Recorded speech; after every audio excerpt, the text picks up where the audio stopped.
In 2023, the Great Mortgage Reset is coming. If you want to find out what to do about it and how to prepare yourself for it, keep watching this video.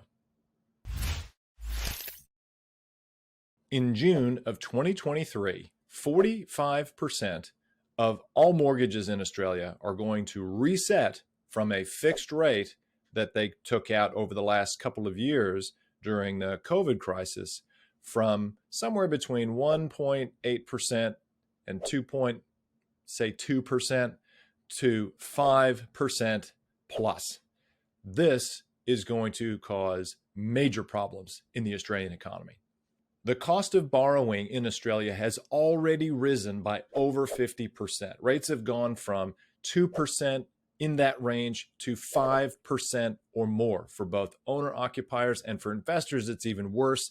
It's about to touch 6%.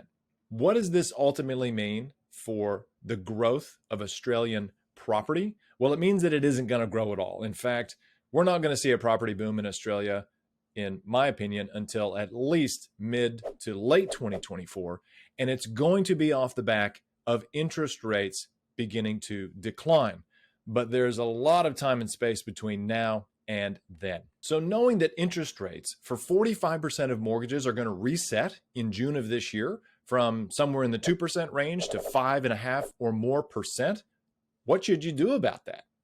My name is PJ Patterson. I'm the founder and director of Intrepid Wealth, and I'm preparing my clients proactively and advising them to not purchase any major assets, and that includes commercial property and residential real estate or residential property as well, whether that be for principal place of residence or investment. It doesn't matter. Waiting until the end of this year when interest rates have probably started to peak and are beginning to come down, that's going to be more likely the time to actually begin to acquire major assets like that.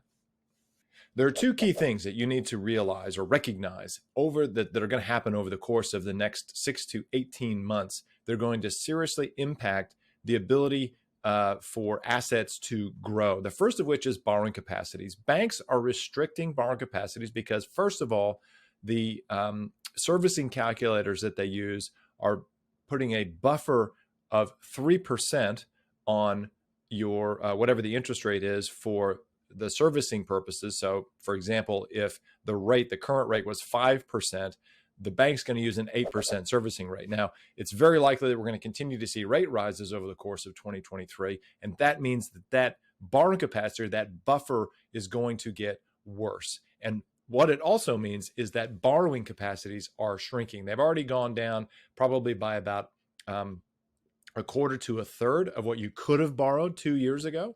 And that is having serious ramifications on asset price growth.